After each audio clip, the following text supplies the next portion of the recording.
Mesdames, Mesdemoiselles et Messieurs, bonsoir et bienvenue dans le Grand Talk, l'émission qui n'a pas peur des mots. La chute de Blaise Compaoré au Burkina Faso a fait craindre l'annulation de l'édition 2015 du FESPACO. Finalement, les nouvelles autorités burkinabées ont maintenu l'événement qui se tiendra du 28 février au 1er mars 2015. À quelques semaines de la 24e édition du Festival panafricain du cinéma de Ouagadougou, le Grand Talk braque ses projecteurs sur l'industrie du 7e art et fait l'autopsie du cinéma africain. Ce soir, dans ce studio, évidemment, à 30 ans de carrière sous les projecteurs, sous les feux de la rampe, Léa Dubois, bonsoir et bienvenue dans le Grand Talk. Bonsoir. Léa, 30 ans de carrière quand même, ça fait beaucoup dans le cinéma africain. Alors si on essaie de faire un retour, un bilan de ces années cinéma, qui ne sont pas terminées d'ailleurs. Ah non, hein. En tout cas, un bilan, vraiment, je veux dire que le bilan a été très positif parce que moi, j'ai eu la chance de commencer ma carrière directement à la télévision. Et quand je suis arrivée pour la première fois, je ne savais même pas ce qu'on appelait une caméra. Je n'avais jamais vu de caméra de ma vie. Mais en tout cas, comme on dit, je me suis débrouillée. Et Dieu étant avec moi tous les jours, mon premier film a été un grand succès. Ça a marqué, en tout cas, toute la Côte d'Ivoire. Il s'agissait d'une jeune fille qui était maltraitée par ses tuteurs. Et juste après ce film-là, franchement, les journalistes, partout, j'étais devenue la petite star du quartier. Et c'est là que j'ai pris conscience vraiment, parce que j'étais très jeune, j'ai pris conscience de l'impact de la télévision. Et aujourd'hui, ça dure 30 ans. Vraiment 30 ans de bonheur, 30 ans, j'ai acquis aussi beaucoup d'expérience. Et puis, je me suis jetée dans le théâtre, qui était d'ailleurs même mon premier amour. Moi, c'est le théâtre que je voulais faire. Comme j'ai eu la chance d'aller à la RTI, je suis revenue à mes premiers amours, qui est le théâtre. Et je suis rentrée dans la production cinématographique après. On parlera justement de ces différentes productions que vous avez réalisées dans quelques instants, mais rappelons à nos chers téléspectateurs que vous avez commencé votre carrière en 1985 dans une série télévisée, Comment ça va, hein, du producteur-réalisateur Léonard Groguier, que nous saluons. Avec nous dans ce studio, il nous vient du Congo, Didier Ndenga, que l'on connaît justement avec cette série à succès, hein, aimé malgré lui. Didier, bienvenue à Abidjan, devrait-on dire, et dans le Grand Talk. Merci beaucoup. Alors Didier, vous, votre carrière en tant que réalisateur commence avec vos premiers pas. Hein. Vous avez 8 ans quand vos parents vous offrent pour la première fois vous offrent pas, enfin vous entrez accidentellement en contact avec une caméra. Oui, c'était pas ma caméra en plus, donc c'était une caméra pour quelqu'un d'autre. Et moi j'avais 8 ans et je vis juste l'appareil. Et je me suis dit, je commence à pleurer, je dis à mes parents, moi je veux cet appareil. Donc j'étais obligé de prendre cet appareil parce que comme je suis le dernier de la famille, donc j'étais obligé d'avoir tout ce que je veux. Et j'ai pris la caméra, j'ai filmé en pagaille partout. Et il y avait la pluie. Et moi, j'avais cru que tellement j'aimais trop la caméra, je suis parti filmer la pluie avec la caméra. Je suis sorti avec la caméra à la pluie. Et ça fait que la caméra était éteinte. Et puis c'était comme ça que cet amour est né. Et depuis ce jour, vous n'avez plus quitté la caméra. Votre histoire, Arantès de Bonali, je rappelle que vous êtes ivoirien, est un peu similaire, mais vous ne commencez pas par la caméra. Vous commencez comme marionnettiste, hein, tout petit. Racontez-nous cette expérience. D'abord, je suis de l'ethnie Dula en Côte d'Ivoire. On aime l'argent beaucoup. Et moi, j'avais réfléchi comment j'allais faire pour avoir mes sous sans demander aux parents. Donc, je découpais les cartons, je faisais les marionnettes. Et puis après, je faisais toute la scène avec ma bouche et autres. Mais pour rentrer, pour venir regarder mes scènes et autres, il fallait payer avec un bonbon et que j'allais revendre après pour avoir mes sous à moi. Et donc, je pensais diffuseur. Et après, il y avait un concours télévisé en Côte d'Ivoire qu'on appelle Variétoscope. Il y avait une mise en scène là-dedans qu'on appelait comme on appelle personnage historique ou bien fait coutumier. Et j'ai fait l'excision en Pays d'An en 91 avec le Grec Grand Prix de Mans où j'ai été élu meilleur metteur en scène. Et donc ça m'a permis d'aimer beaucoup plus la mise en scène. Mais par contre, la marraine de notre groupe avait une caméra et c'est elle qui m'a montré comment je pouvais filmer des scènes et venir les reproduire en scène. Et donc j'ai appris ce que c'est qu'appuyer sur le bouton et comment éteindre, comment rapprocher l'image, comment éloigner. Et bon voilà, mon premier amour est né là, sinon je voulais être médecin dans ma vie. Vous, en tout cas, ça peut... Merci. Ouais, en tout cas, bon... La médecine ne vous a pas pris, mais il n'en demeure pas moins que vous êtes quand même un très bon réalisateur. Il y a votre actif, hein, beaucoup de films dont on parlera aussi dans cette émission, pour ne citer que ceux-là, le Prix de l'amour, Au nom de l'honneur, Au cœur de la princesse, Kofi Gombo et autres séries dont on parlera dans quelques instants. Hein. Abi Touré, bonsoir. Bonsoir. Vous êtes centrafricaine, avec un petit air sénégalais quand même. Ah, comment vous savez ça? Vous n'avez pas le trait habituel des centrafricains. C'est vrai. C'est lequel? Le trait habituel? Ah, je sais pas. Ah, ça c'est une bonne question. Hein.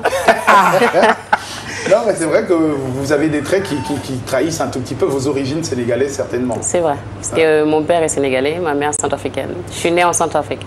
Alors, comment vous venez au cinéma? Qu'est-ce qui vous y emmène? Le cinéma, c'est une longue histoire. J'étais modèle, en fait. J'étais modèle, je faisais beaucoup de photos, publicités, cosmétiques, parfums et tout. Et donc, un jour, il y a un réalisateur qui m'a repéré comme ça, qui me dit est-ce que tu peux jouer dans un film? J'ai dit, oh là là, je fais des photos, mais je ne sais pas ce que... J'ai pas de formation. Il m'a dit, c'est pas grave, on va essayer. Et donc, on a essayé, on a fait il a tourné son court-métrage, dont j'ai eu le rôle principal. Et c'est à partir de là que mon amour pour le cinéma est né. En ce moment-là, je me suis dit, je peux faire que ça et rien d'autre. Ah ouais. Allez, avec vous maintenant, nous allons, puisqu'on vous a un tout petit peu présenté, vos amours, vos histoires, vos rencontres avec la caméra. On va dresser tout de suite l'autopsie du cinéma. Le 7e art. Nous avons tous été omnibulés par ces belles productions cinématographiques qui ont marqué l'histoire du cinéma ivoirien depuis les années 1965 à 1990. Ainsi, nous pouvons parler du premier long métrage ivoirien, La femme au couteau, de Timothée Bassori, sorti en 1968. Un film qui fut apprécié et applaudi par tout le peuple ivoirien. Cette femme est ton double de l'au-delà. Tout homme sur terre a son double dans le monde des morts.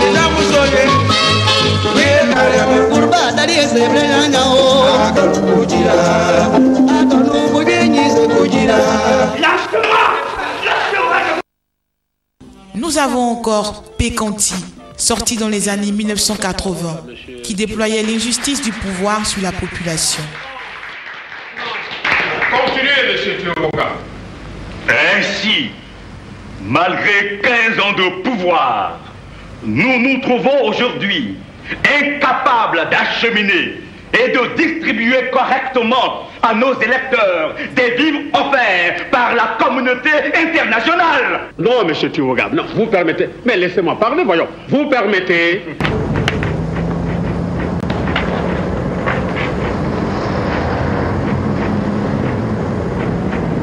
Qu'est-ce que tu fais ce soir? Tu es libre? Non, monsieur le directeur. Tu n'es vraiment pas libre? Non, monsieur le directeur. Écoute, Pétanqui. Mais qu'est-ce que c'est? Tu me fais appeler. Qu'est-ce que tu as? Tu me fais attendre, je suis fatiguée maintenant. Eh bien, écoute, mes responsabilités. Quelle responsabilité? N'est-ce pas? Et tu sais très bien la situation que nous traversons. Mais je suis jeune, on n'a pas les mêmes problèmes. Écoute, l'amour n'a pas d'âge.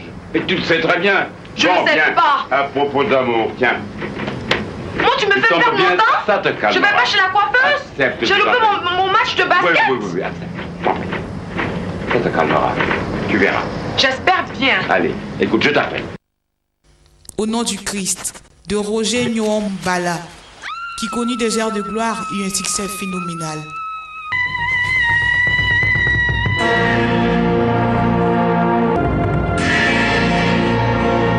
Avoir premier, choisi en tous pour sauver ce monde cruel. Tu seras prophète du Christ, prophète du Christ. À cette époque, le cinéma ivoirien était dans toute sa plénitude et les salles de spectacle grouillaient de monde. Les Ivoiriens s'intéressaient à leur production locale et payaient le prix fort pour être à la page des parutions. Mais dans les années 90 à 2000, nous remarquons une dégringolade du cinéma ivoirien au détriment des productions étrangères. Que s'est-il réellement passé? Voilà, une dégringolade du cinéma ivoirien. Que s'est-il passé? Qu'est-ce qui n'a pas marché? On va tenter quand même de le comprendre. On a reconnu de grands acteurs hein, dans cette rétrospective, notamment l'immense Douta Seck. Hein, et tu voulais, Arantes, évidemment, revenir sur l'histoire de ce cinéma-là, ce cinéma ivoirien. Oui, ce que je veux qu'on sache, le cinéma ivoirien a commencé en 64. Avec Les Dunes de la Solitude de Timothée Bassori et La Femme au couteau est son premier long métrage. Sinon, il a été le premier en 64 à faire Les Dunes de la Solitude. En 65, il a fait un documentaire. Et en 67, son copyright est 67. Et en 68, La Femme au couteau est sortie. C'est là est parti le cinéma ivoirien. Et il y avait la Société ivoirienne de cinéma qui était SIC, qu'il dirigeait à ce moment-là. Et il y a eu des tendances. Il y a eu Désiré Ekaré, qui est de la même génération que Timothée Bassori. Et côté acteur, il y a eu Bienvenue Neba, Boni Claveri, avec Thérèse Tabal, Albertine Guessan et puis Sigiri Bakaba. Ça, c'est la première génération. La deuxième grande génération, les années 70, vient avec Henri Dupac, Nyambala et autres. Mais est sanctionné en 81 avec le premier talon de Yenega de la Côte d'Ivoire par Fadiga Kramo. Avec le film Djeli. Ouais. Et Djeli, c'est l'amorce de la nouvelle génération qui venait d'être formée en France. Avec Dosso Moussa, Kitia Touré, Fadiga Kramo et autres. Donc, il y a eu des productions dans les années. Yoko Zoloa qui a fait chose comme Anapetanki, qui a été l'une des grosses productions africaines parce que c'était pas facile de réunir sur le plateau Douta Seck et Sigiri Bakaba, dont les ressemblances étaient plausibles. Douta Seck qui est quand même le père de Sigiri Bakaba. Exactement, dans Petanki. Et c'était le plus grand casting parce que tout ce qu'on avait de meilleur en Côte d'Ivoire se retrouvait là-dedans. Et c'était l'une des plus grosses productions. Avec des gens comme Léonard Groguet, Thérèse Tabat qu'on a reconnu. Voilà. Et donc, il y a Suleiman Koli, père à son âme aussi, qui était avocat dans le film et autres. Bon, l'année 80, c'était ça. Et l'année 80, avec la nouvelle génération qui vient par la télévision. Léa Dubois, Djousi, Akissi Delta et autres, tout ça. Et ça, c'est l'année 80. Et c'est tout ce qu'on a aujourd'hui comme meilleur des acteurs adultes sont partis de cette période-là. Et maintenant, l'année 80 finit et l'année 90 commence avec le premier étalon de Yenega de la Côte d'Ivoire, le deuxième hein. Avec Au nom du Christ de Roger Nyambala. Voilà. Et donc, et c'est après ça qu'il y a eu maintenant cette faiblesse-là parce que les productions commencent à diminuer. Et la production internationale a commencé à venir. Mais qu'est-ce qui a fait réellement que la production, comme on appelle, a commencé à diminuer en Côte d'Ivoire? Les salles de cinéma sont remplacées par des églises. Et au Nigeria, la plupart des productions étaient sur la sorcellerie, sur tout ce qui était mystique. On reviendra tout à l'heure justement sur, sur ces salles qui ont disparu, sur aujourd'hui les nouveaux modes de diffusion. Est-ce qu'il en est de même aussi, ce grand bouillonnement de culture là, d'acteurs du côté de la Centrafrique, c'est comme ça, du Congo plutôt devrais-je dire, Didier? Oui, donc quand on parle du Congo, donc on parle un peu de l'Afrique centrale, donc Centrafrique, Cameroun, tout ça. Donc je crois que c'est le même problème. Donc parlons des acteurs d'époque, parlons du cinéma d'époque. Est-ce que ça a connu une aussi grande agitation comme le cinéma ivoirien du début des indépendances? Ben oui, Quels étaient les grands acteurs? Quels étaient les grands films? Les grands réalisateurs d'époque? Ben, en Afrique centrale, bon, précisément au Congo, il n'y en avait pas beaucoup la culture cinématographique. C'était plus la musique. C'était plus la musique, mais ce n'était pas vraiment la culture cinématographique. Ça commençait à venir au fur et à mesure. Après, on a même eu des films comme les films qu'ils ont tourné avec Papa Wemba à l'époque, il y a longtemps. La vie est belle, qui était réalisée par un très grand réalisateur congolais qui s'appelle Mwenze Kongolo, je crois. Mwenze Kongolo. Donc c'était un film qui est resté jusqu'aujourd'hui dans les annales du Congo, quoi. Alors, pour terminer justement sur ce sujet-là du cinéma d'époque, Léa, vous êtes un peu la Benjamine de ce cinéma, puisque vous avez quasiment côtoyé toute cette grande période d'acteurs. Alors, qu'est-ce qui fait la différence entre ces acteurs-là et ceux d'aujourd'hui? Entre les acteurs de l'époque et ceux d'aujourd'hui, une très grande différence. Je pense que les acteurs d'avant étaient des acteurs vraiment, si je peux dire, qui aimaient vraiment le métier, qui ne sont pas venus au cinéma rien que pour se faire voir, rien pour qu'on les regarde. Ils aimaient le métier.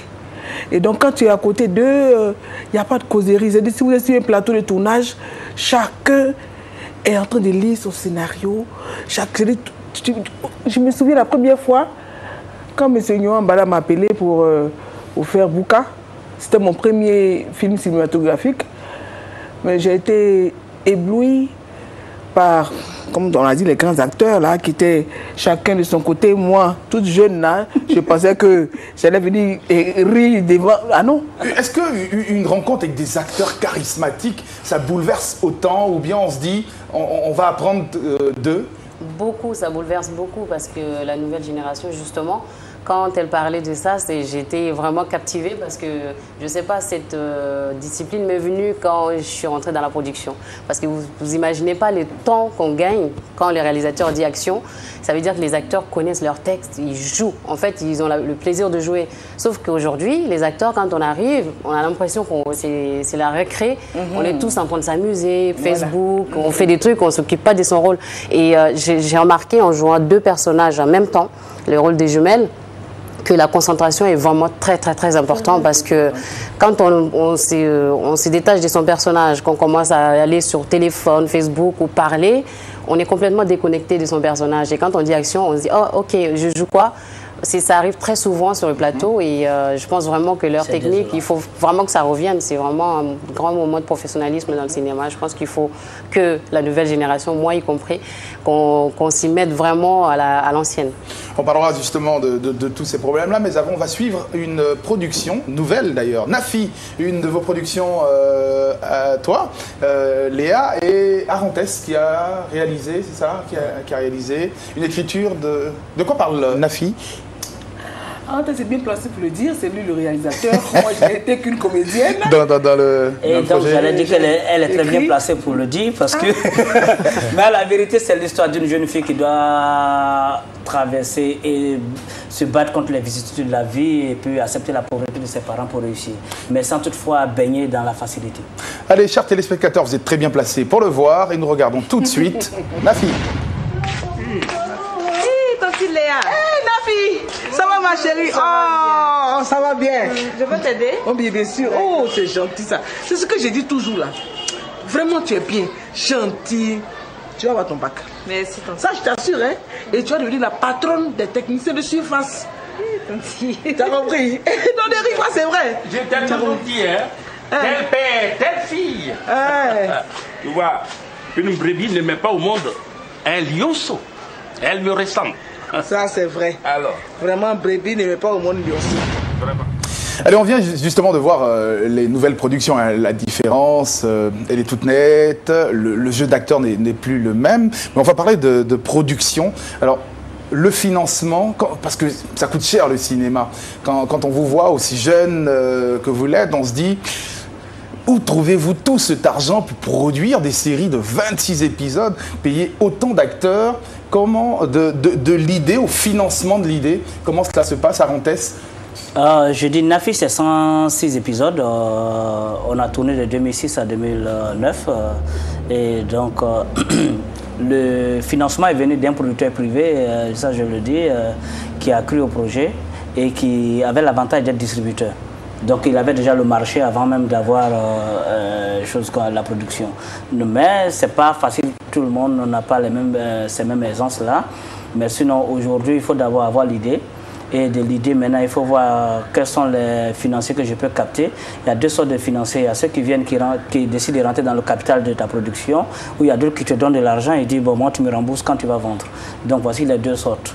Et il est difficile d'avoir celui qui va rentrer dans le capital pour devenir coproducteur, qui mesure et qui endosse les risques avec vous. Ça, c'est très rare. Mais celui qui te donne, lui, te dit, bon, je donne 50 millions, mais tu me rembourses à 70 millions. Ce qu'une banque ne fera pas, mais lui, te donne un taux d'intérêt qui est exceptionnel. Mais si tu crois en ta production, tu t'engages, mais aussi, il faut donner d'autres garanties. Et tout ça, c'est compliqué. Et c'est pour ça que l'autoproduction arrive. L'autoproduction, c'est toi seul qui vas chercher ton argent.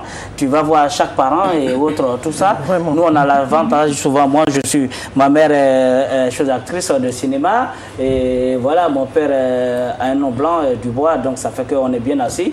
Donc, on arrive à avoir facilement notre argent. Donc, voilà. Alors, pardon, le financement, c'est quelque chose de très important dans la production nouvelle, puisqu'avant, évidemment, les structures de financement du cinéma africain étaient légion. Aujourd'hui, c'est un art qui ne semble plus vraiment intéressé, ou peut-être, on ne sait pas. Comment vous financez, vous, finalement? Vous vous faites financer? D'abord, je vais pas dire avouer, mais je vais vous donner quelques petites explications. Si je suis venu à la production, c'est grâce à ce monsieur-là, Arantes. Arantes, on était sur Nafi, on travaillait. Et puis, quand il me dit, maman, trouve quelque chose, on va tourner un long métrage là, rapidement. Je dis, non, mon cher. En temps, effectivement, j'avais écrit un film, mais franchement, je l'ai écrit. Je ne pouvais jamais imaginer que j'allais vraiment le réaliser. C'est des faits qui m'ont marqué. J'ai écrit, j'ai fait le scénario, c'était là, sous mon matelas. Qu'est-ce qui vous handicapait ou vous faisait penser que vous ne pouviez pas sortir ce film? Mais l'argent. Mais attends. Quand Arantes me dit, on va tourner, j'ai dit, on va tourner comment?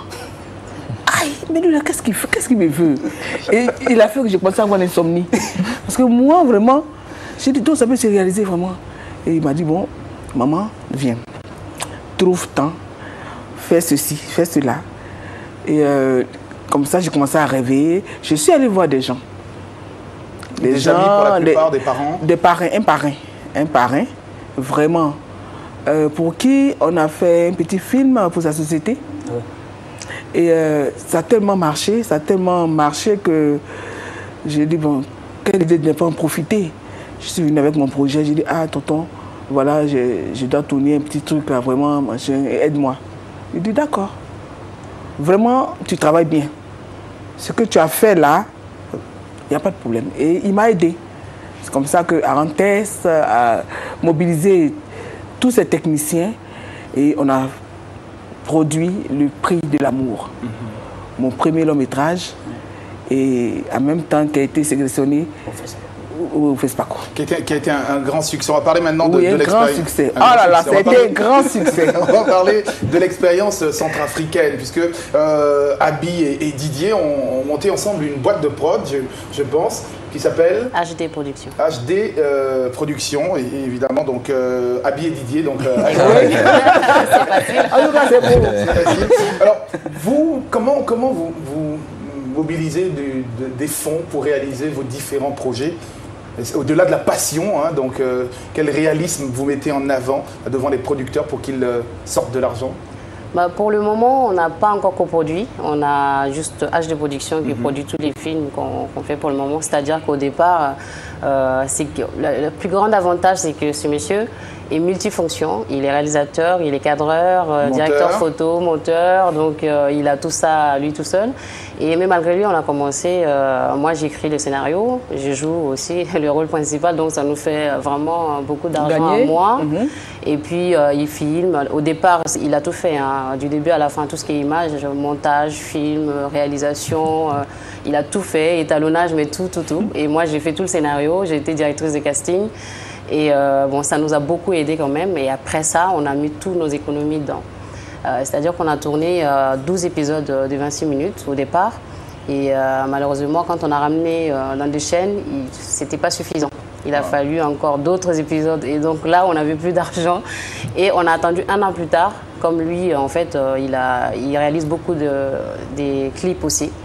Donc moi aussi, je travaille en tant qu'actrice dans d'autres productions. Donc on a attendu 1 an pour réaliser 24 autres épisodes. Ce qui faisait 26 en tout. Et c'est là que TV5 a acheté et ça a commencé à diffuser. En gros, justement, vos différentes expériences partent de l'autofinancement sans forcément toucher des structures mises en place par l'État. Est-ce que l'État vous finance par moment? Est-ce qu'il y a des structures étatiques qui sont là pour que vous puissiez y puiser de l'argent? Oui, il y a eu 2 sortes de financement. À l'époque, il y avait l'aide à la production en Côte d'Ivoire qui était autour de 400 millions. Et excusez-moi, mais bon, ça a disparu, ça n'existe plus. Maintenant, le budget, il y a un fonds qui existe, il faut solliciter, mais souvent on n'est pas sûr de l'avoir et autres. Et le parcours est tellement long que souvent ton film paraît caduc dans ta main. Je te demande si ça vaut la peine. Un véritable parcours du combattant. Et maintenant, il y avait l'aide à la production internationale, il y avait le fonds de l'ACP, il y avait aussi le fonds de de l'Union européenne. Mais tout ça aussi, ils te demandent ils vont réécrire ton film. Donc c'est-à-dire que ton idée va être de monter et ça deviendra autre chose. Pour vous, cette indépendance, elle est très importante en tant que producteur, réalisateur? Non, où on parle de liberté d'expression, c'est aussi au cinéma. Il faut qu'on nous laisse dire ce qu'on a envie de dire dans nos films. Mais sinon, si c'est celui qui te donne l'argent qui te dit, bon, je ne veux pas que tu montres les immeubles d'Abidjan, je veux que tu montres les cases en Afrique. Moi, je n'ai pas envie que tout le monde sache que c'est que des cases chez nous. Mais on a un 3e pont, on a eu 2 premiers avant. Donc voilà toutes ces choses-là qui fait qu'aujourd'hui, qu'est-ce qu'on fait? Soit quand tu as la chance, comme Madame Dubois, qui s'est appuyée sur un mécène qui est venu l'aider. Mais ça, c'est encore rare, mais c'est parce que Mais en tout cas, vous essayez de passer par un système D, qui finit par porter ses fruits. Alors on va parler d'un genre maintenant qui n'est pas très exploité, le film d'animation africain. Et en Côte d'Ivoire, justement, il y a une société, Africatoon, dirigée par un dessinateur, caricaturiste, dans un magazine qui sort en Côte d'Ivoire qu'on appelle Biche. Et là, ils ont monté, ils ont 2 films, 2 longs métrages. Poku, Princesse Ashanti, et puis Sundiata, le réveil d'Iguerrier. On écoute tout de suite, évidemment, le producteur. Depuis des générations, notre peuple résiste aux divisions et aux exodes. Nous avons bâti, puis quitté Aounia, l'empire aux pyramides. Dieu nous a alors guidés et rassemblés autour du tabouret sacré du grand roi, aussi Toutou. C'est là qu'il a révélé aux anciens qu'un enfant au destin exceptionnel viendrait poursuivre la grande marche du vaillant peuple Ashanti. Bonne arrivée, mon fils.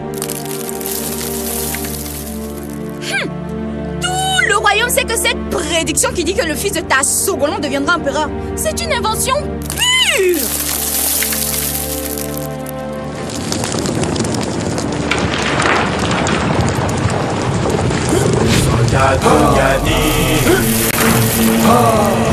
Nous sommes la garde du Vendée. Neutralisez-le. Neutralisez-le.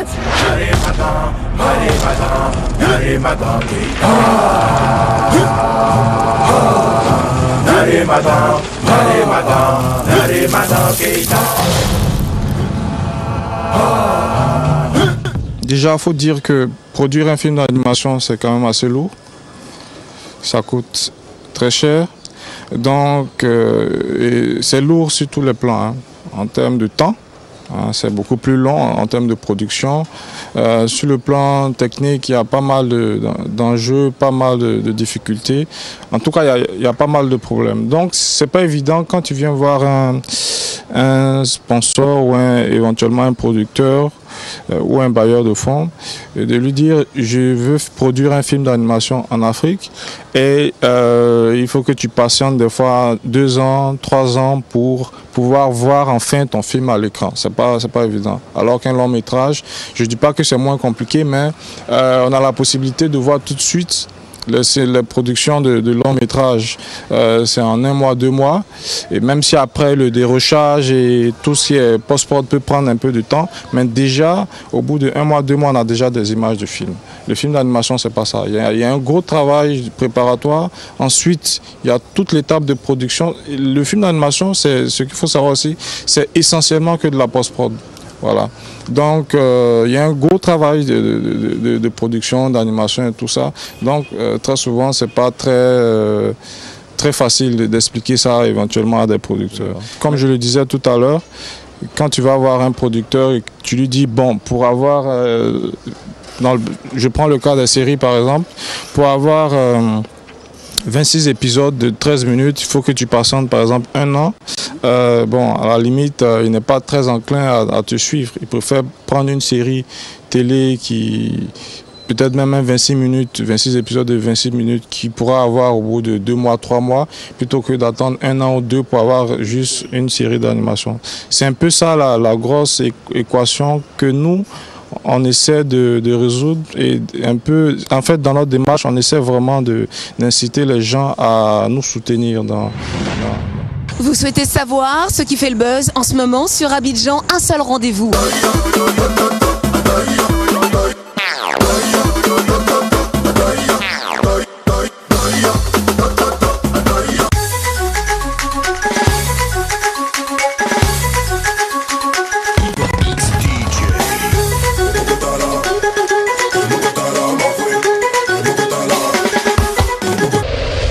C'est Afrobuzz Abidjan. Donc, je ne vais pas vous faire le topo.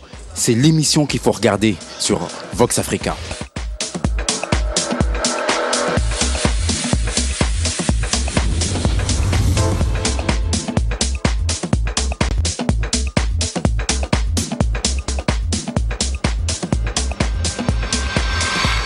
Retour dans la deuxième et dernière partie du Grand Talk, et aujourd'hui nous parlons de cinéma africain. Il faut le savoir, du 28 février au 1er mars prochain se tiendra la 24e édition du FESPACO à Ouagadougou.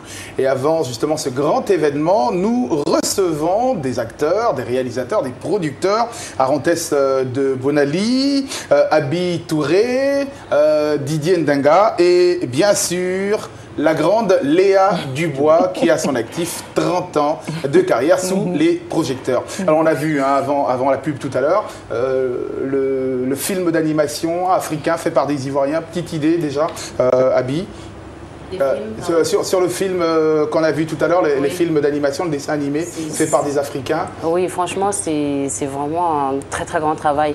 Malheureusement, je n'avais pas regardé avant aujourd'hui, je ne peux pas mentir, mais j'étais fascinée quand même par rapport à ce que j'ai vu. Et je me demandais pourquoi ça n'a pas été diffusé à l'international, en fait. Peut-être que j'ai raté ça. On a rencontré quand même les producteurs qui, pour l'instant, semblent travailler encore avec ce système D, ces vécus en autarcie que je décris un tout petit peu, mais bon. Espérons que ça viendra avec quelques télés internationales. Il faut que ça vienne vite parce que c'est vraiment un grand talent qui mérite d'être vu à l'extérieur. Ça coûte cher quand même, la 3D c'est beaucoup plus cher notamment que le long métrage classique. Oui, ça coûte très cher parce que il y a un énorme travail qui est derrière, le temps de travail, des années de travail. Donc il faut vraiment, pour moi c'est un cinéma qui est très précis, donc ça demande aux producteurs d'être précis et de suivre chaque image. Et c'est vraiment, moi j'adore. J'adore voir des gens qui travaillent comme ça. Justement, l'auteur, le réalisateur disait qu'il leur est difficile de trouver du financement à cause du temps que demandent ces films-là. Notamment, il faut attendre 2 ans avant de pouvoir ne serait-ce que voir les premières images, pendant qu'un film, une petite série habituelle, là, en moins de 6 mois, vous avez une série. Et la plupart du temps, c'était la difficulté. On va parler maintenant du cinéma d'Hollywood, du cinéma de Bollywood, ce nouveau Wood qui fait le tour de la planète, et notamment du continent, avec la plus grosse industrie, 3e plus gros producteur en quantité, pas en qualité, autant rester précis sur les termes, le Nigeria avec Nollywood. Maintenant, qui vient juste après, on ne sait pas, si c'est Babywood ou... Bangui-Wood. alors, pourquoi, selon vous, on a cette appellation, ça marque un certain renouveau du cinéma. Moi, je dirais que c'est parti d'abord parce que tous ceux qui font du cinéma veulent rentrer dans l'univers de Hollywood. Donc, c'est d'abord ça. Et sinon, le cinéma a été créé en 1895 par des Français. Mais l'esprit studio, l'esprit production industrielle est venu de Hollywood, qui est un village qui est à quelques kilomètres de Los Angeles. Mais, donc, tout le monde s'est dit qu'il faut qu'on fasse la même chose. C'est pour ça, Bombay, qui est l'une des grandes villes de l'Inde, qui produit aussi autant de films que Hollywood, a créé Bollywood. Et quand le Nigeria est venu avec, au départ, ces navets qui sont devenus aujourd'hui des productions acceptables, et a commencé avec Nollywood, que c'est Nigeria, qui est venu tout juste. Et la Côte d'Ivoire, il y a eu Galwood, qui est Ghana, qui est venu en 3e position, mais l'Ouganda qui commence à rafler tous ces pays-là, parce que l'Ouganda veut rivaliser avec, le Nigeria, parce que l'Ouganda, c'est à peu près 50 longs métrages par mois. Donc ça, c'est déjà quelque chose. Et maintenant, le Kenya qui est aussi en train de se positionner, et Ghana aussi qui commence à aussi fournir plus d'acteurs au Nigeria. Et la Côte d'Ivoire, c'est Babywood, parce que dans le langage courant, Abidjan, c'est Babi. Et donc, qui est devenu Babywood, voilà. Donc. Alors, parlons de cet Afrowood. Parlons de cet Afrowood. Et dans cet Afrowood, Léa, les productions anglophones sont plus importantes que les productions francophones. Et c'est assez étonné. Qu'est-ce qui manque chez les francophones pour qu'il n'y ait pas autant de productions que le cinéma anglophone africain? Bon, d'abord, si je veux parler de Nollywood, franchement, moi, quand j'ai vu les films nigérians, j'ai eu peur. Il faut dire la vérité, ça m'a effrayé, quoi. J'ai dit, parce que déjà, chez nous, ici, c'était en train de mourir. Et quand je regarde, mais qu'est-ce qui va se passer? Qu'est-ce qu'on va devenir? Les Nigériens, ils font rien dans la dentelle. C'est-à-dire, quand ils font, là, ils ne s'amusent pas. Bon, c'est vrai, les scénarios ne sont pas si ça, mais les jeux des acteurs sont quand même forts aussi. Et puis, quelque part, j'ai eu l'espoir. J'ai eu beaucoup d'espoir. J'ai dit, bon, si eux, ils font, nous, on va faire. Parce que ça a commencé par Abidjan. C'est vrai, peut-être qu'ils ont eu la chance, ils ont eu peut-être leurs autorités qui les ont pris au sérieux, qui les ont, je veux dire, accompagnés. Mais pourquoi nous, on ne produit pas? C'est parce que personne ne nous fait confiance. On n'a pas d'argent. C'est sérieux. C'est pour cela qu'on ne produit pas. Et le Nigeria, non seulement ils sont nombreux, et ils ont leurs cousins qui sont américains. Donc ils sont plus aux États-Unis, à Londres. Et nous, nos cousins français, franchement, ne nous font plus confiance. Parce que je ne sais pas ce qui s'est passé à l'époque. La famille qui vit en France ou les Français de France? Donc je ne sais pas ce qui s'est passé avec nos anciens réalisateurs, mais plus de confiance, plus rien. Et malheureusement, nous, c'est le métier qu'on a choisi. Et c'est pour ça. Alors, il faut savoir, pour les téléspectateurs, en chiffres, un film de Nollywood coûte 11 000 € et est pratiquement produit en 2 semaines. Donc, toutes les 2 semaines, au Nigeria, vous avez un film qui sort, contrairement aux contrées francophones. Ça doit être plus, hein. En minima, on a quand même des productions toutes les deux semaines, des productions complètes depuis le tournage jusqu'à ce que ça arrive dans le secteur de la diffusion. Est-ce que vous avez eu des contacts avec Didier, des réalisateurs, des producteurs nigérians pour comprendre un peu la dynamique dans laquelle repose Nollywood? Oui, j'ai pas mal de contacts là-bas, mais je voulais juste compléter ce qu'on est en train de parler. Donc, le cinéma côté francophone, pourquoi ça marchait tout en ralenti? Pour moi, c'est que parce que nos producteurs fonctionnent selon les subventions. Ce qui est le contraire du cinéma côté anglophone. Anglophone, c'est du business, donc c'est des auto-entrepreneurs, c'est de autoproduction, tout ça. Donc c'est ça qui change. Parce que le temps que côté francophone, ils attendent que les subventions viennent, et les subventions, ils vont pas donner à 1000 réalisateurs en même temps. Donc c'est pour ça que notre cinéma, c'était resté. Bon, aujourd'hui, on est en train d'essayer de produire nous-mêmes, sans attendre la subvention. C'est ça, je crois que c'est ça qui va commencer à faire un peu la guerre entre nos envahisseurs. Les envahisseurs. Vous êtes un petit mot justement, Abi, pour conclure sur ce sujet de cet Afro-Wood et notamment ces productions anglophones qui pullulent mieux que les... Moi, j'ai eu la chance d'être invitée à Afrif dernièrement au Nigeria. J'ai rencontré des producteurs, réalisateurs et beaucoup d'acteurs également. C'est vrai qu'il nous fait peur quand même. Il faut dire la vérité parce qu'ils sont vraiment, ils ont une longueur d'avance que c'est pas maintenant qu'on va les rattraper. C'est vrai que tous leurs films qui sortent, ils sortent beaucoup de films, mais ils sont pas tous au top quand même. Les films, il faut dire la vérité. Et puis les Nigériens consomment local, c'est-à-dire qu'ils regardent des films nigériens. Chez eux, ils regardent que des films nigériens. Ça veut dire, entre guillemets, les producteurs sont soutenus quand même parce que leurs DVD sont achetés. Voilà. Même en France, moi j'ai des amis nigériens, quand je vais chez eux, ils écoutent la musique nigérienne. Ils regardent des films nigériens. Je découvre beaucoup de films nigériens chez mes amis nigériens. Et chez nous, on n'a pas cette solidarité. On n'a pas cette solidarité. On aime bien regarder des films brésiliens. Même nos chaînes africaines, ils diffusent des films brésiliens. Les chaînes africaines francophones, autant le dire. Francophones, il faut dire la vérité, parce que alors que nous on est en train de produire aussi des films, si je peux dire, on a Aimé malgré lui aujourd'hui, on a du mal à faire acheter dans des chaînes africaines parce que bon, ils disent toujours qu'ils n'ont pas d'argent, mais on ne comprend pas comment il y a plein de séries brésiliennes sur leur chaîne. Ils ont bien acheté ces séries-là. Et donc c'est là qu'il vient aussi les problèmes dans les pays francophones. Allez, ça nous donne l'occasion évidemment de regarder un film Franco-Wood, si on peut l'appeler ainsi, Aimé malgré lui.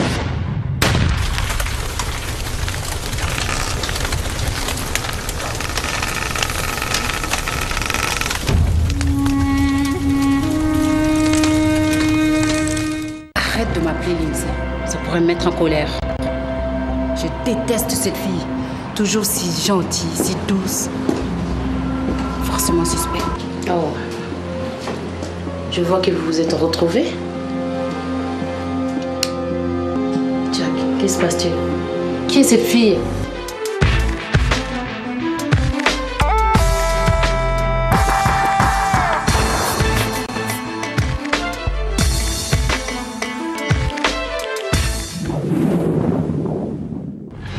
Aimé malgré lui du réalisateur Didier Nguema qui est avec nous sur ce Ndenga, pardon, Didier Ndenga.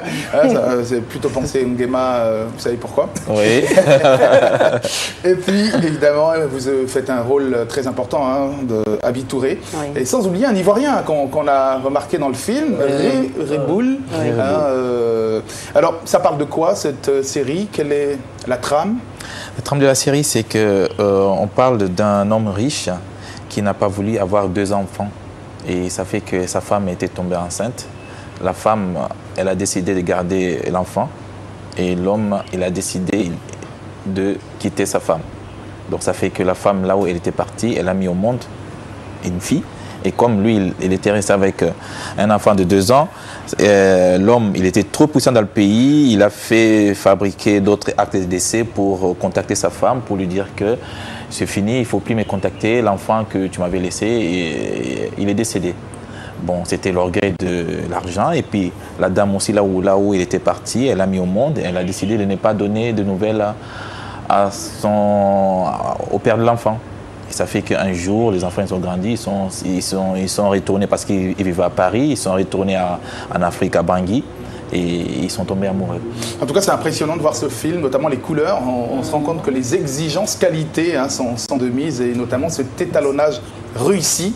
On a l'impression de voir un film tourné en Afrique du Sud et fait par des Sud-Africains, un petit air en termes de couleurs de Jacob Cross que vous semblez restituer dans ce film. Félicitations en tout cas Didier, et puis merci beaucoup. Bonne chance pour la suite. Parlons maintenant de diffusion. Alors, quand on finit de tourner des films comme ça, quand on arrive, quand on y met sa passion, on y met son argent, on y met sa famille, ses amis, alors comment on diffuse?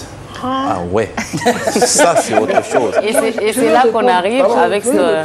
Alors Léa justement, parce qu'un des gros problèmes des producteurs que vous êtes et des réalisateurs aussi, c'est la diffusion. Je vais commencer Alors, quand par on finit un film et qu'on a ça dans sa valise, qu'est-ce qu'on fait? Je commence par Ça mérite bien cette expression. Mon deuxième long métrage, Au nom de l'honneur, j'ai pris un prêt auprès d'une banque qui m'a fait confiance. Parce qu'après le prix de l'amour, vraiment, comme ça fait vraiment un succès. Et donc, tranquillement, ils m'ont emprunté de l'argent. Ils m'ont prêté de l'argent. On finit de tourner. C'était un petit film policier. Et on peut avoir une idée du budget à cette époque déjà? En tout cas, ils m'ont donné 20 millions. 20 millions, ah ouais. Qu'il faut rembourser forcément, hein. C'est pas de l'amitié là. C'est une banque. On finit de tourner. On va négocier la pub à la RTI. Tout se passe bien. On va dans la salle, la vraie salle potable qu'on avait, qui était à l'Ivoire. Pour la projection, moi. Pour la projection, tout était calé. Au cinéma de l'Hôtel Ivoire. Au cinéma de l'Hôtel Ivoire. Et puis, on commence la première semaine, on fait la grande première. Les gens commencent à venir, premier jour, deuxième jour. Troisième jour, on dit non, on ferme la salle. Parce que l'Hôtel Ivoire doit fermer, on doit faire des travaux. Donc la salle est fermée. La seule salle. La seule salle de cinéma correct, en fait. Correct. Il y a une deuxième salle quelque part. Je prends mon film. Je cours. J'arrive. On me dit, oh oui, non, il n'y a pas de problème, mais vraiment, il y a au moins 4 films qui sont là. Donc si toi, on doit projeter ton film, c'est dans 5 mois. Ouais. 5 mois. En temps, la pub a été faite, elle a été payée. Les affiches, les prospectus. Waouh! 5 mois après, ton film est mort. C'est sûr. Ça a tué mon film. Pendant ce temps, le banquier t'attend. Et tu as signé des engagements où chaque mois, tu dois verser une coquette somme. Ça n'a pas été facile. Je vous jure. Quel est le plan B utilisé pour pallier justement à ce problème-là? Quel plan B? Quelle salle encore? Il n'y a pas eu de plan. Non, j'ai été dévastée par la douleur. Vraiment, ça a été choquant. Je n'ai pas eu de plan B. J'ai eu même un ami réalisateur qui vit au Burkina. Il m'a dit, bon, donc passe-moi le film, je vais... On a projeté au projeter. Oui, il a fait un rond. Je n'ai pas perçu. Ouais. Alors ça c'est une des grosses difficultés, notamment au niveau de la diffusion. Il n'y avait pas de salle, un grand film. Vous réalisez une série comme Aimer malgré lui. Quand on réalise, l'idée c'est la passion au départ. Voilà. Mais après vient le moment de la diffusion. Ah oui, c'est là où, dans la première saison, à un moment donné, je regardais Abby, je dis, on commence à se demander, est-ce qu'on a fait une erreur? Franchement. C'était tellement dur. Oui. C'était tellement dur. Mais Dieu merci, comme on dit, Dieu merci aujourd'hui, on est un peu soulagé. Quand vous dites dur, vous avez frappé aux portes des télévisions, vous avez frappé aux portes des salles de cinéma. Il n'y a même pas de porte. Il faut d'abord une porte pour frapper. Il n'y a pas de porte. Il n'y avait pas de porte du tout. Donc, vous pouvez envoyer le DVD, vous pouvez y aller sur place. Il n'y a pas une personne qui peut vous recevoir. Une personne qui peut vous recevoir, rien. Mais aussi longtemps que vous avez mis toutes vos économies dedans. Et là, vous êtes bloqué. TV5. Et puis alors, parlons de TV5. Comment se fait cette rencontre pour la diffusion de ce film? Oui, comme je disais, on parlait avec Abby, on s'est dit un jour, quand TV5 ils vont regarder ça, ils vont nous appeler. On a attendu une année, deuxième année, presque 3 ans. Oui. Vous avez envoyé le film à TV5 pour qu'ils le visionnent et avec l'espérance qu'ils le diffuseront ou vous appelleront très tôt pour le... Et vous avez attendu 3 ans. Ouais, donc, non, c'est-à-dire que, je te coupe pas, pardon. 1 an plus tard, ils nous ont appelés quand même pour dire qu'ils ne peuvent pas diffuser parce que c'est très peu. On avait 12 épisodes, il faut plus que ça. Mais est-ce que si on a plus que ça, vous allez diffuser? Bah, il faut ramener, on verra. Bah, nous, c'était on verra. On verra. Et nous, comme on a déjà produit les premiers, on ne peut pas les laisser dans le tiroir, il faut faire la suite. en espérant que ça va être diffusé. Donc on a fait la suite. Et là, c'est 1 an plus tard qu'on n'a même pas eu rendez-vous. On s'est rencontrés à FESPACO. Et on a vu nos affiches, stands et tout ça. Et là, c'est là les directeurs de diffusion, ils passent et disent « Ah oui, ça me dit quelque chose et tout ça. Et est-ce qu'on peut se voir pour en discuter ?» Et je peux vous dire que c'est là qu'on a signé le contrat au FESPACO. Wow. Alors, la saga des héritiers, hein, qui aussi sur TV5, ça a été la même démarche ou un peu plus facile, puisque c'était quand même une série en 106 épisodes, pas 12. Oui, non, mais nous, on avait déjà l'avantage, c'est-à-dire que moi, j'étais réalisateur ivoirien, producteur ivoirien, et j'étais associé à un diffuseur qui était coproducteur. Un RTI? Non, un diffuseur à l'étranger, qui lui, il avait déjà presque 3 à 4 pays sous la main si on finissait de tourner. Donc il y avait déjà ce minimum de garantie et autres. Mais pour nous, ça a été très difficile parce que quand on a mis les moyens dans le tournage, ça a coïncidé avec le premier tour des élections en Côte d'Ivoire. Il fallait tout arrêter. Quand on a repris, c'était dans 7 à 8 mois après. Donc tout ce qu'on avait fait avant était nul et il fallait reprendre tout à zéro. Donc tout ce qu'on avait investi était à zéro, il fallait tout reprendre à zéro. Or, on avait déjà signé des contrats pour 104 épisodes à livrer. Donc il fallait tout reprendre et puis bon, il fallait encore retrouver ce budget-là. Donc le Burkina, le Mali, le Bénin qui était coproducteur sur le film a diffusé et aussi encore après TV5 a pris et nous sommes actuellement à la 3e diffusion en moins de 1 an et demi. Donc ce que je peux seulement dire, c'est-à-dire que la seule chose qui peut réellement, l'exception nigériane, c'est le mode de financement des films au Nigeria et c'est le mode de diffusion. Parce qu'au Nigeria, il y a la consommation locale qui peut déjà amortir le film. Et deuxièmement, il y a beaucoup de télévisions et dans l'espace anglophone, il y a suffisamment de chaînes de télé locales. Il n'y a que 2 chaînes de télé, mais qui appartiennent à un seul groupe. Ça, c'est déjà un. Et puis de 2, nous, on doit comparer les 14 pays francophones au Nigeria. On ne doit pas comparer nos petits pays au Nigeria dans la consommation. Le Nigeria, c'est plus de 100 millions d'habitants. 100 millions d'habitants. Et bon, pour nous, pour qu'un film francophone puisse s'imposer, il faut qu'on vende dans les 14 pays. Donc voilà déjà ce qu'il faut faire, il faut créer des passerelles entre nos pays francophones. Ça c'est déjà la seule chose qui peut sauver la production, comme on appelle francophone. Et il faut avoir des salles. Il faut avoir des salles. Oui, pour les salles aussi, nous on cherche que Dieu nous aide, mais si c'est Dieu qu'on doit le combattre pour diffuser, c'est difficile parce que c'est les églises qui sont dans les salles. Allez, on parlera tout de suite et après de l'avenir du cinéma africain, juste après cet extrait de la saga des héritiers réalisé par Arantès de Bonali. La saga des héritiers ou la guerre des générations. Je crains qu'elle n'ait plus besoin que de nos prières pour le repos de son âme. Le département autonome du Sud, qui n'avait jamais connu de candidature multiple, se retrouve très animé par une campagne électorale inédite. Corruption, conspiration, intimidation, mensonges, menaces, meurtres. Le monde politique est impitoyable. Ne crois-tu pas que tu devrais mettre un terme à ta carrière politique en ce moment? Je suis donc candidat aux élections sénatoriales.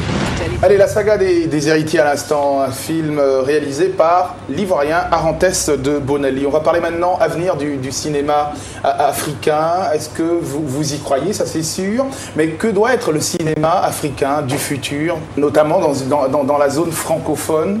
D'abord, c'est un... Quels devront être les thèmes? Non, d'abord, c'est un cinéma d'intégration qu'il faut. Il faut un cinéma d'intégration. Il ne faut pas tourner seulement que dans nos petits espaces et puis imposer aux autres pays francophones. Il faut impliquer tous les autres pays dans la production que tu fais. Là, chacun se sent concerné et puis consommateur. Parce qu'on ne passera pas tout le temps en train de consommer ce que l'autre fait, mais on a envie de consommer ce qu'on fait. Donc aujourd'hui, quand on fait un film, il faut dans le casting tenir compte de tous les pays francophones. Il faut tenir compte aussi des décors de ces pays-là pour qu'il y ait un cinéma d'intégration. Et c'est ce cinéma-là qui peut s'imposer. Voilà, mais sinon, le cinéma de demain, il faut y croire parce que il y a une possibilité. Il y a des anciens qui pourront aider les jeunes à pouvoir s'affirmer et aussi les jeunes de maintenant ont un autre langage de cinéma, même dans l'écriture cinématographique qui est différent qu'avant parce qu'aussi on est dans un monde d'esthétique et autres, tout ça, et il faut répondre à ce défi-là. Donc le cinéma est possible. Le cinéma africain de demain, Abi Touré, je rappelle, vous avez été meilleure actrice au Grand Prix du cinéma, de la télévision. Voilà, Grand Prix africain du cinéma et de la télévision. C'était en 2014. Alors, quand on regarde le cinéma d'aujourd'hui, le cinéma africain d'aujourd'hui, on a l'impression que c'est facile, hein, sur beaucoup de productions, notamment celles qui viennent du Nigeria et les jeunes réalisateurs. Ça sera quoi pour vous, le cinéma africain de demain? Moi, j'y crois vraiment dur comme fer parce qu'aujourd'hui, comme disait Arantès tout à l'heure, on a un autre langage en fait, cinématographique par rapport à avant et on est plus solidaire quand même, je peux le dire, parce qu'aujourd'hui, c'est ma deuxième fois au Côte d'Ivoire. Tout simplement, c'est l'amour du cinéma qui m'emmène ici et je me sens chez moi. Je sens pas, en fait, je me dis pas que je dois faire du cinéma que en Centrafrique. Je me dis, le cinéma, c'est mondial, c'est partout. D'intégration. Voilà. Et puis là, on est là dans un cadre d'un projet aussi. Et donc, c'est cette fusion qui va faire que ça va exploser à un moment donné. Parce que je pense que les jeunes, la nouvelle génération, ils sont un peu fâchés quand même. Et j'ai l'impression qu'ils partent à la guerre là. Et dans je peux dire peut-être 2 ans, on parlera autrement du cinéma africain. Didier, sur cet avenir, sur le cinéma africain de demain? Oui, moi je suis très content parce que je vois qu'il y a pas mal de, nous tous, on est là, pas mal de jeunes qui veulent avancer le cinéma africain. Mais ce que je vais rajouter, c'est juste que je crois que c'est à ce moment qu'il y a le danger. Le danger, c'est quoi pour moi? Il faut qu'on crée aussi des formations. Parce que tout le monde, ils sont passionnés de cinéma, et ça c'est sûr. Tout le monde, ils ont des idées. C'est pas que parce que j'ai une idée, je suis devenu réalisateur. C'est ça le problème. Donc il me faut peut-être le minimum de savoir quand même c'est quoi la réalisation. Qu'est-ce qui dans le cinéma ça se passe comment? Je suis scénariste, oui, c'est déjà bien parce que le cinéma demande d'abord avoir du talent, un don au départ. Après, il faut juste faire que ça devienne professionnel, de rajouter un peu les principes, parce que c'est pas nous qui avons créé le cinéma, donc il y a des principes. Il y a des codes, il y a des bases. Il y a des codes, il y a des normes. Donc c'est juste les normes qu'on doit apprendre. Mais je crois que le cinéma africain est en train d'avancer. Léa Dubois, vous êtes réalisatrice, actrice, vous avez 30 ans de carrière, ça veut dire que vous êtes à cheval entre 2 générations. Oui. Vous avez connu la première, la plus belle, la génération qui se cherche, celle d'aujourd'hui. Quel sera le cinéma africain de demain selon vous? En tout cas, il y a beaucoup d'espoir. Moi, j'ai beaucoup d'espoir parce que il y a même pas longtemps, il y a 5 mois, j'étais découragée. Alors là, vraiment découragé. Il y a 5 mois, sinon il y a 1 an, en Côte d'Ivoire, presque personne ne tournait. Mais aujourd'hui, ah là là là là là. Caméra moteur, ça tourne. Ah là, ça tourne à fond. Ah là, ça tourne partout. Et c'est vrai, la nouvelle génération, ils ont beaucoup de choses à apprendre. Il faut qu'ils apprennent, mais il y a quand même d'autres, il y a quand même, comme on dit, certains qui sortent leur épingle du lot, et c'est très important. Mais en tout cas, il faut beaucoup de travail. Il faut apprendre auprès des anciens et puis sortir quelque chose de son ventre. Il ne faut pas carrément copier ce qui est devant toi. Mais en tout cas, j'ai beaucoup d'espoir parce que là, je suis vraiment galvanisée et je suis en train d'écrire avec mon petit scénariste une série. Ce que je pensais même pas faire il y a 5 mois. Mais là, un nouveau projet, en tout cas, qui va naître avant la fin de cette année de 2015. En tout cas, qui va faire boum. Il faut croire en l'avenir du cinéma africain, avoir la jeunesse, évidemment, de nos invités et leur fougue, leur envie. Merci d'être venu dans notre studio pour disséquer, faire une autopsie du cinéma africain à quelques semaines, justement, du FESPACO 2015. C'était Jean-Jacques Varol pour le Grand Talk. On se retrouve la semaine prochaine pour un autre numéro de l'émission Qui n'a pas peur des mots.